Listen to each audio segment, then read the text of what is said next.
Okay, let's unpack this. Welcome, everyone.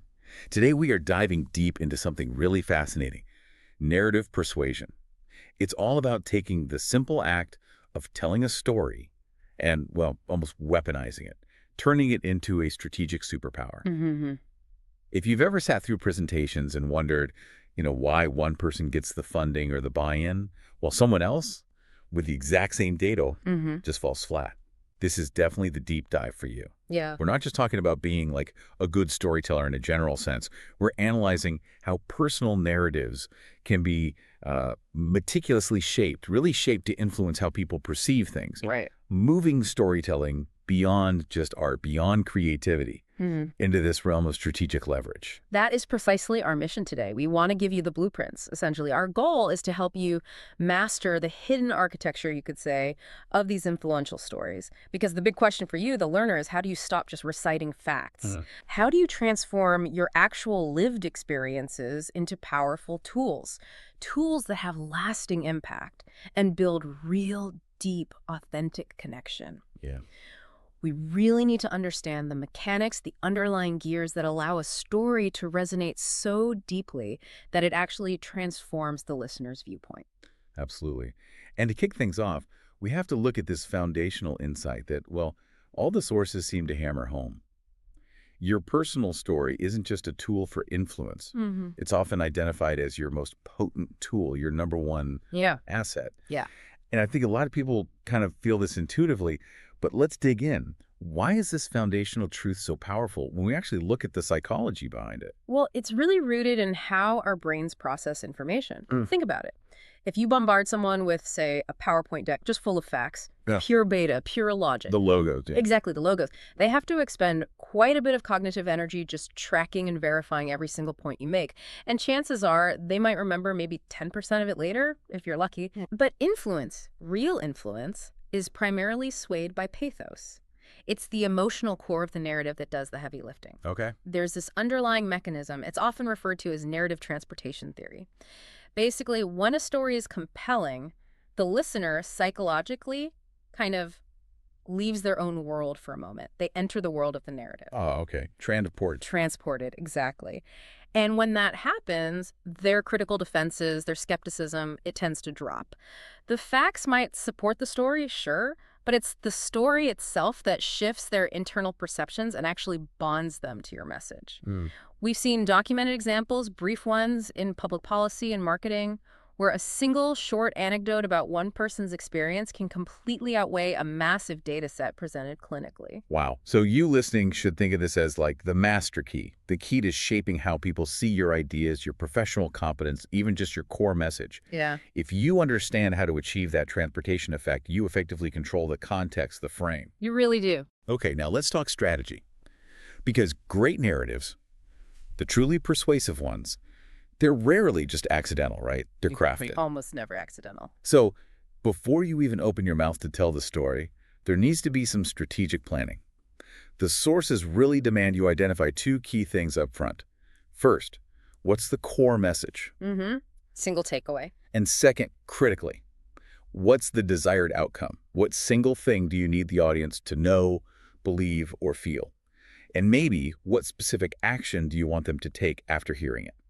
Defining that outcome is paramount.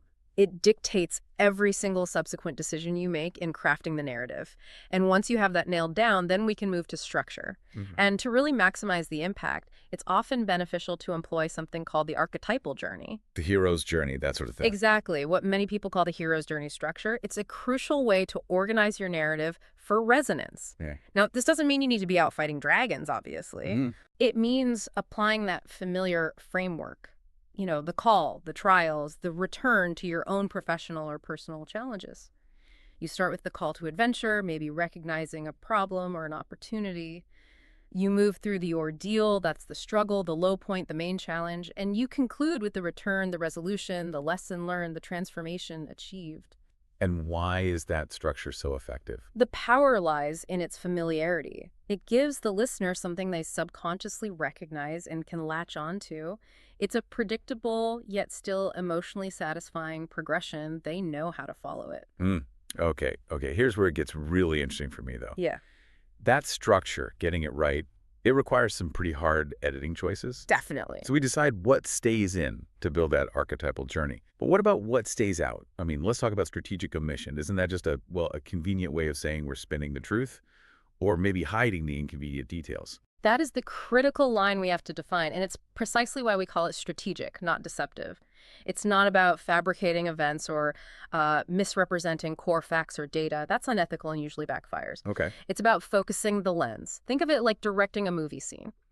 If your goal, your outcome, is to showcase resilience in overcoming, say, a major technological failure, Right. including a 5-minute detour about how well the marketing team performed on some totally unrelated project, that actively undermines your main narrative flow. It's noise. Gotcha. Strategic omission is really the act of removing that noise. You are curating the listener's experience to guide them efficiently toward the core message and that desired outcome you established right at the start. You omit details that confuse or distract or dilute the central conflict and its subsequent resolution. Honestly, it's an exercise in discipline, in clarity, not deception. That makes a lot more sense. So it's focusing on the functional details, the details that actually serve the narrative purpose you've defined. Precisely. What serves the story's goal? Keep that. What doesn't? Cut it, even if it's interesting in its own right. Okay, now that we've got the strategic blueprint and the structure kind of nailed down, let's shift gears. From architecture to connection. The heart of it. Yeah, this is the part dedicated to making the listener really feel the story, not just analyze its structure. How do we actually build that emotional bridge? Okay, so this moves us firmly into the emotional core, the pathos we mentioned earlier, and we need authenticity here. Now, one of the most powerful, though maybe counterintuitive techniques is realizing that vulnerability. It's actually presented as a strength in storytelling. Ah, interesting. Not weakness. Not at all. Sharing the moment where you almost failed, maybe, or where your confidence genuinely wavered, that creates authenticity. It makes you human. Okay. See, when you show vulnerability, there's actually a neurochemical reaction. It can trigger the release of oxytocin in the listener's brain. Bonding hormone. That's the one. It fosters trust. And that trust is the mechanism, the bridge, that successfully builds that connection with your audience. If you only present the glossy, perfect, flawless final product, the audience often remains detached. They can admire it, maybe, but they can't really relate to perfection. They relate to the struggle. That resonates. If you aren't willing to share at least a little bit of the messy part of the journey, maybe the self-doubt, the initial confusion, the audience won't fully invest in the ultimate triumph, will they? Exactly. They haven't been on the journey with you emotionally. And to make that struggle, or even the triumph, feel tangible, you absolutely must use rich sensory details. Oh, precisely. This is crucial. We need to move beyond abstract concepts like, it was a difficult meeting or the project was complex. Those are labels, not experiences. But generic. Very. We need specifics that mentally put the listener in the room with you. What did that emergency alert actually sound like? What was the temperature in the server room when everything went down? Could you feel it? What was the, I don't know, the physical weight of the report you held in your hand? Okay, yeah. That's the absolute power of show, don't tell. It's necessary specifically for creating empathy because it allows the listener to inhabit your experience even for a moment. Use vivid verbs, concrete nouns. If the listener can almost hear or smell or feel the moment, Then they achieve that transportation we talked about. exactly, they're transported, and the message, embedded in that feeling, sticks. That brings us to another really crucial point then. The story has to land correctly.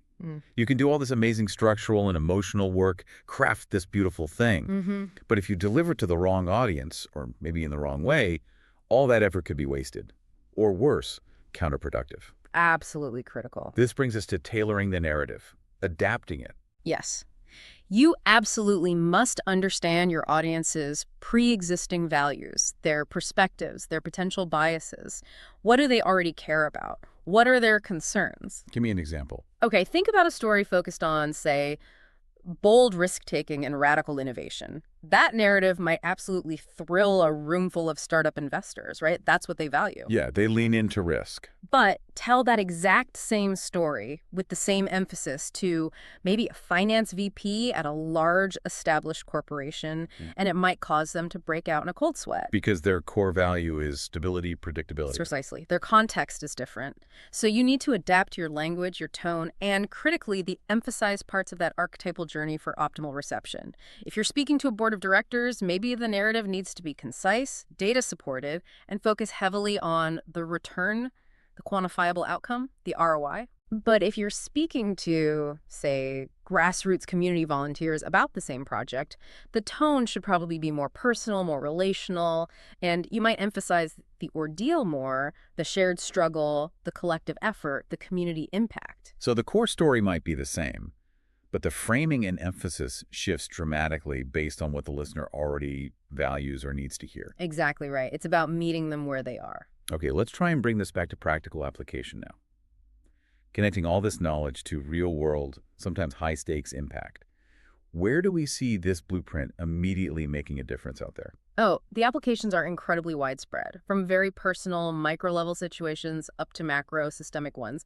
Just look at job interviews, for instance. Imagine two candidates with basically identical qualifications on paper. Yep, happens all the time. The one who tells a compelling, structured narrative about how they face a significant professional challenge, what they learned, how they grew from it, using that archetypal structure, showing vulnerability, maybe some sensory detail. That candidate will almost always outperform the one who simply reads through a list of bullet points from their resume. It's just more memorable, more human, more convincing. It connects. It connects. And beyond just personal career stuff, these narrative strategies are instrumental in broader goals. Think about pitching major social change initiatives, or raising capital for venture funds, or even leading a team through a difficult transition. Yeah. You aren't really selling a dry policy paper or just a balance sheet. You're selling a vision of a transformed future.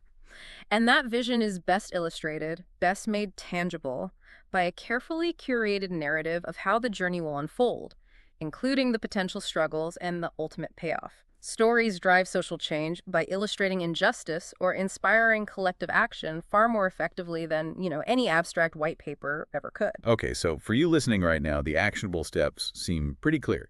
You can begin shaping your own persuasive narratives, maybe even starting today, using this blueprint we've discussed. Absolutely. First, really nail down that precise desired outcome. What do you want them to think, feel, or do? Clarity first. Second, choose and map out your archetypal structure to organize the central conflict and resolution. Give it that familiar flow. Yeah. And third, consciously inject strategic, authentic vulnerability and support that vulnerability, that struggle, with specific, concrete sensory details.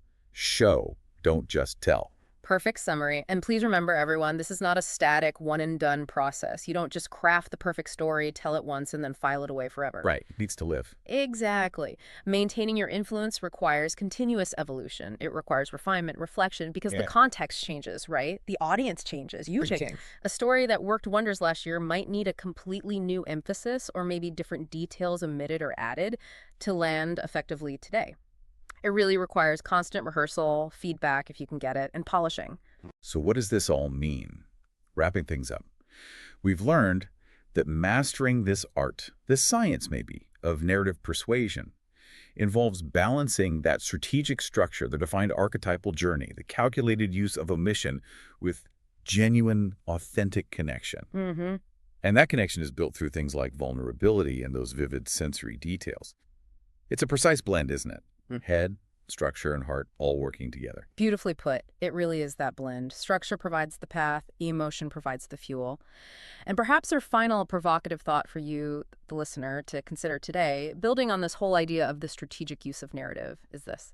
Now that you're more aware of the deliberate use of emphasis and omission, how does that change the way you evaluate the stories you consume every single day? Oh, interesting. Both the personal narratives people share with you and the big public stories told by the media, by leaders, by companies. If you start seeing every story as potentially a curated journey designed to achieve someone's desired outcome, well, whose outcome are you currently fulfilling when you accept that story? Wow. That's a profound point to leave everyone with, asking us to be not just better, more strategic storytellers ourselves. Yeah. But also much sharper, more critical consumers of the stories swirling all around us. Exactly. Be aware of the architecture. Fantastic. Well, thank you so much for joining us for this deep dive into the architecture of influence. We hope you found it valuable. We'll catch you next time.